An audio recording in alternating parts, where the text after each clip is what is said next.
È tempo di giocare, pacchetto festa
당신은 왜 여기 와 있어? 조카 죽인 놈 잡으러 내 돈으로 왔는데. 왜? 뭐 문제 있나?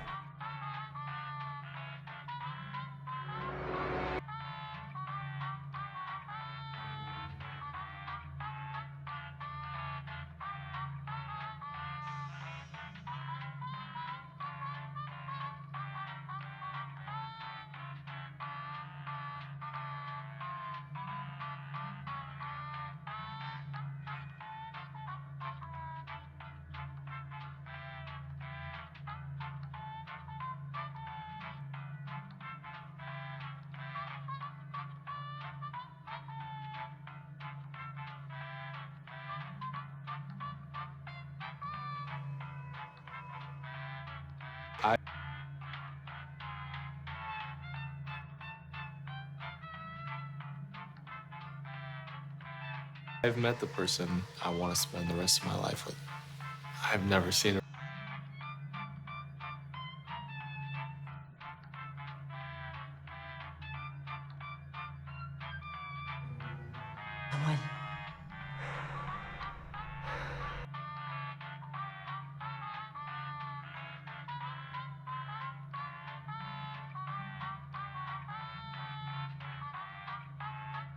Pride and Prejudice. Elizabeth Bennet needs to chill.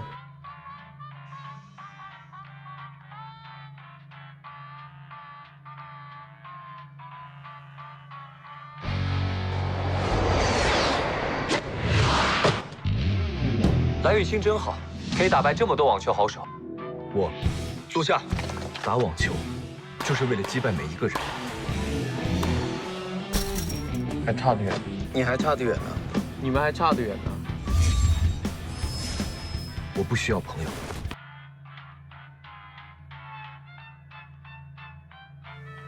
変わったのは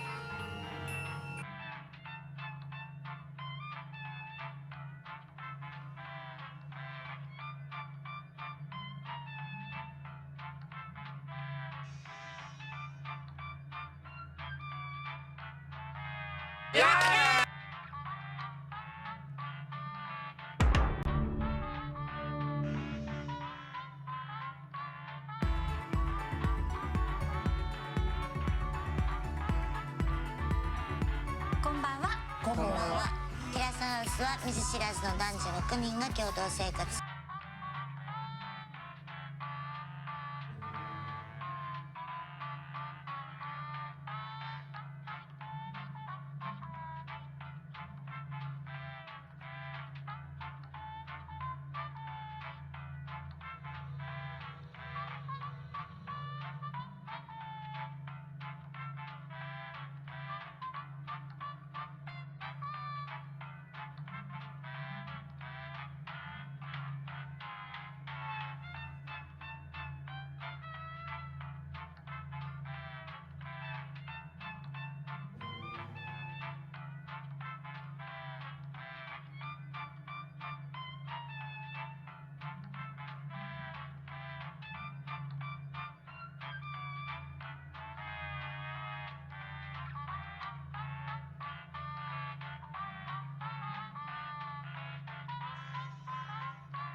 What's going on, guys? Welcome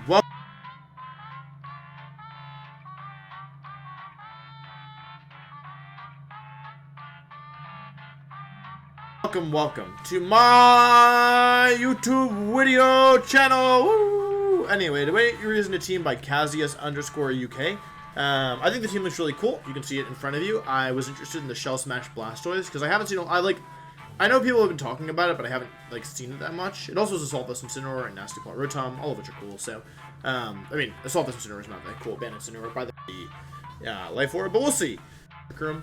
So is it Mold Breaker? It is Mold Breaker Excadrill. I don't actually know if that's good or bad here. Yeah, I expect probably like a Dragapult lead, maybe a Mimikyu lead, maybe Excadrill lead actually. Theory, like Max Darkness plus Leaf Storm. Take a hit and then, although that's kind of a hard read. I don't know. Is that too hard of a read? So I could overrate the Sand, which is good because it.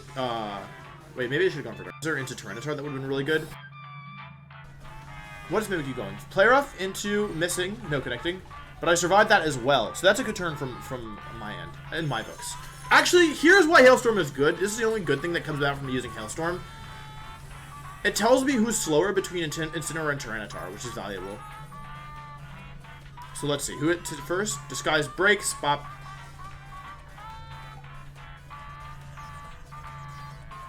Take some damage. Tyranitar is slower than my Incineroar, so that's good to know. It's definitely good to know. But faster, I'm faster than Mimikyu and slower than Tyranitar. So, I think I am still not going to go for Water Move into Tyranitar. Instead, I'm going to go for Darkness. And so, enter Mimikyu. I think it's knocked out here. They hit this turn. It wouldn't help. Incineroar's going to stick around one more turn, which is good. I'm going to U-turn here. I think I go into Togekiss, right? Or actually, I think I go into... I kind of switch immediately into... Get off there. Next turn, I still have one turn left into Togekiss. It shouldn't do that much damage. The thing is, after this next turn, I still have one turn left of Trick Room. But I do have Protect on some of my Pokemon, so that's good at least. Anyway, this is in -1 play special attack. They have Gastrodon. Hey everyone, I think they might have Gastrodon. For my Water Move. They just weren't. My Blastoise can't put a lot of damage here. I wish I hadn't overwritten the Sand because it means that Sand returns really good. Damage, not gonna lie. Damage to Gastrodon comes out though, which is great. And we do a lot of damage to Gastrodon. And I want them. It's leftovers Gastrodon. Okay, so that Rotom. And I think I'm just gonna. I think I'd rather just shield myself from damage because they do have a Pokemon in the back, and if it's Dragapult or Excadrill, specifically Excadrill, actually, I'm a little worried. Depending on how this turn goes, because again, we do still have one turn left of this Trick Room. So let's see. One turn left of Trick Room, 3 turns left of Sand, and I'm very boosted on Blastoise. So I'm actually just going to do something weird. I'm actually going to Ice Beam the Tyranitar. Reason being is I actually don't want to give them a free switch out. Assuming Blastoise gets an attack off, I don't want to give them a free switch out into anything. I should hit the Gastrodon. Okay, it's Dragapult. So as long as Blastoise survives this turn, I can just... I think I can win this relatively easily. Let's see. I need Blastoise to survive. They go for Fire Punch. Okay, so Blastoise definitely survives. And because of the speed boost that I set up earlier, I'm faster than this Dragapult. Unless it's Scarf, in which case things get really interesting really fast. Now, because of this 2... Oh, that's nice. That's very nice.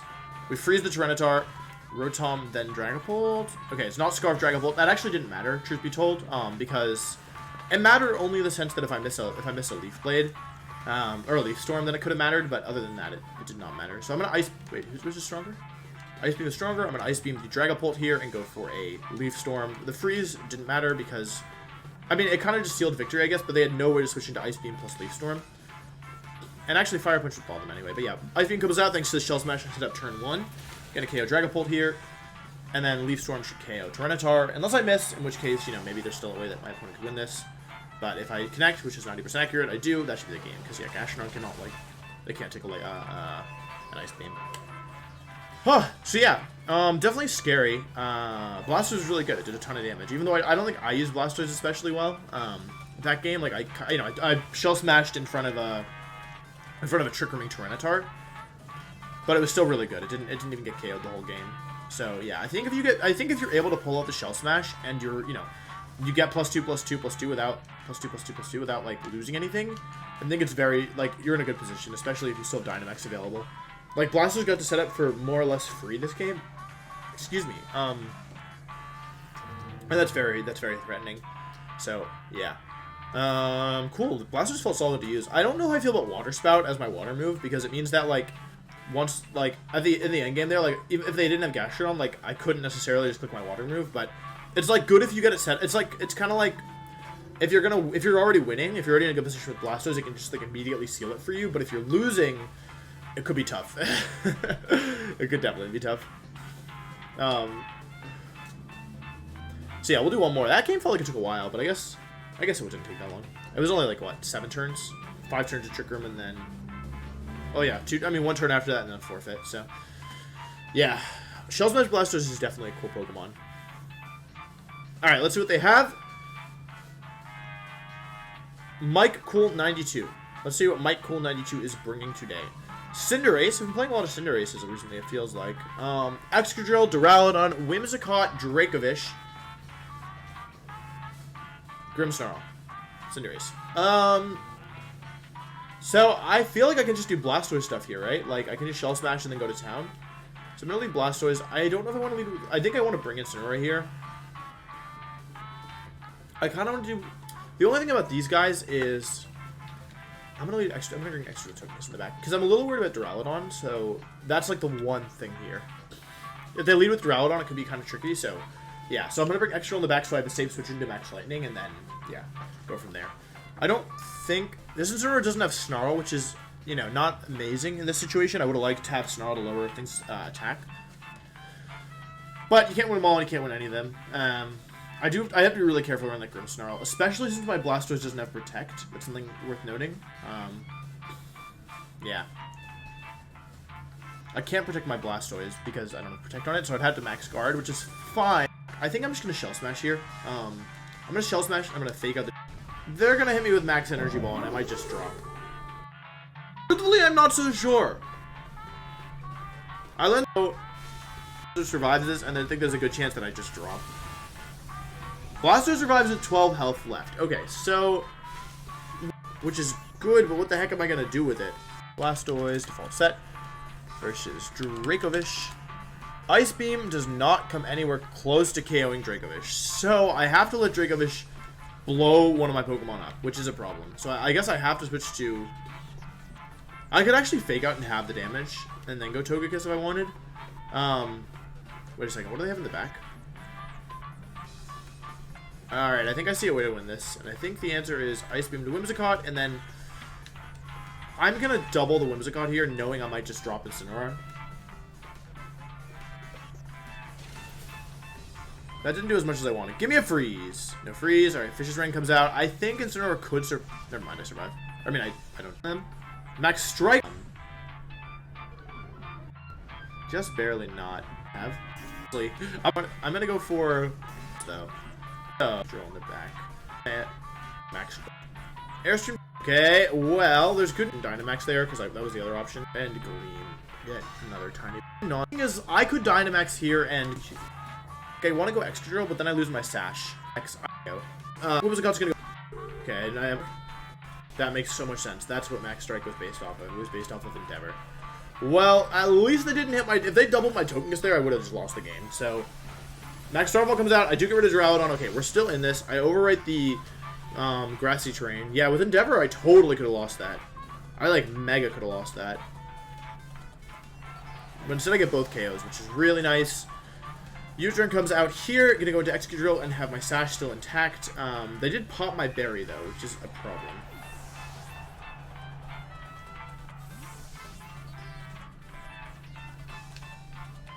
Still have 2 turns left to Dynamax. Extra comes in. All right, it's 3 versus 2. Yeah, if they doubled Togekiss there, this game was over.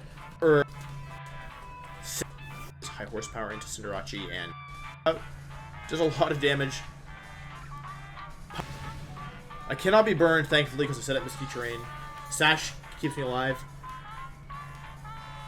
High horsepower comes out, connects, KO Cinderace, Cinderace, and then Starfall comes out. That was actually really close. Endeavor, because I mean, with Excadrill at full HP, I may have been able to win, but I don't see how I beat Dracovish there.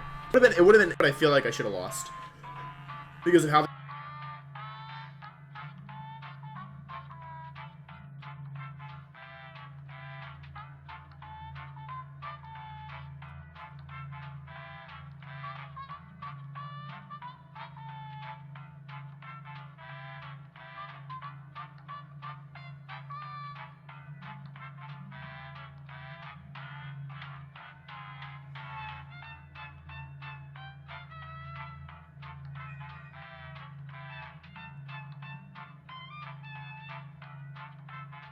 So, where we last left off with the My Hero Academia wipe back of the head with a series thus far. As far as I'm concerned,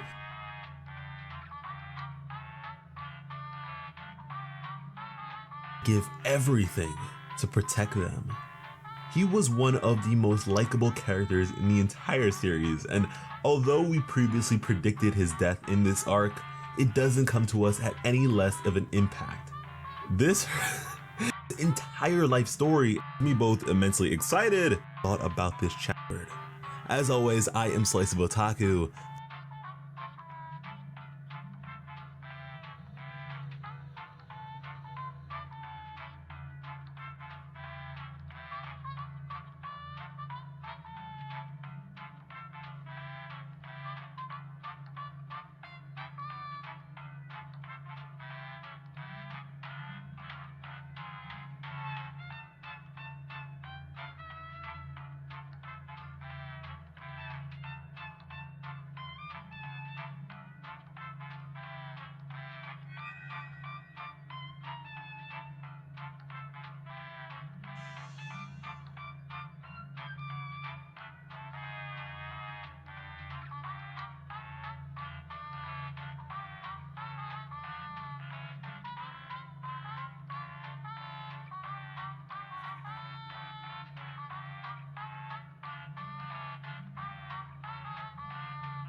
I kind of like this map because it reminds me of when an E-boss spawns. It's like the moon, it's the wrong color. Usually it's like a blood moon that spawns. This one's purple, but similar. Only problem is, it plays fucking Hennessy's. Why?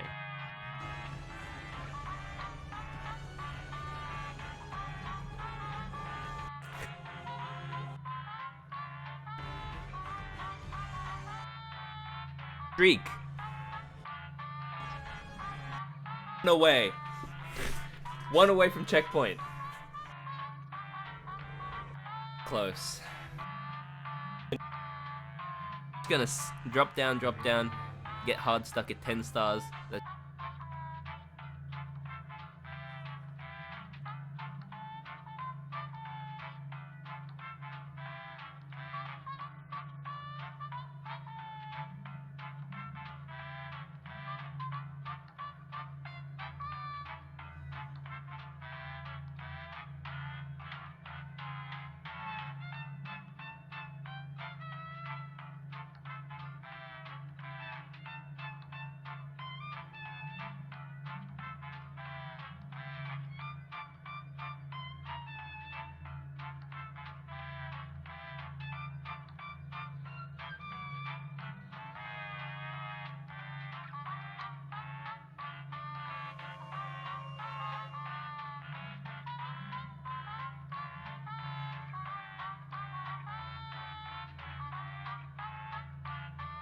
For Vinoradets, the world record holder, goes in lane 5, and outside of the silver 4 years ago, he's dominated this event.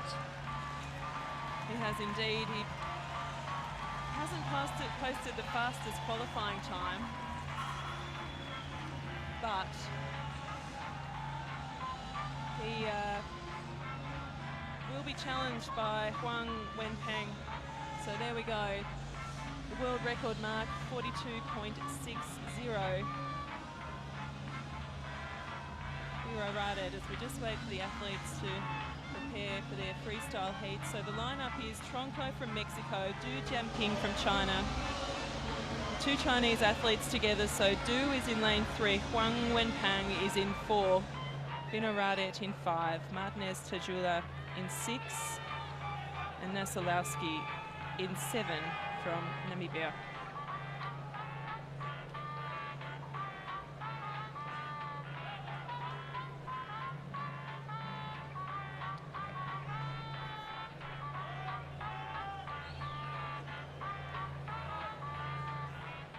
So Viron Radet's qualifying time 44.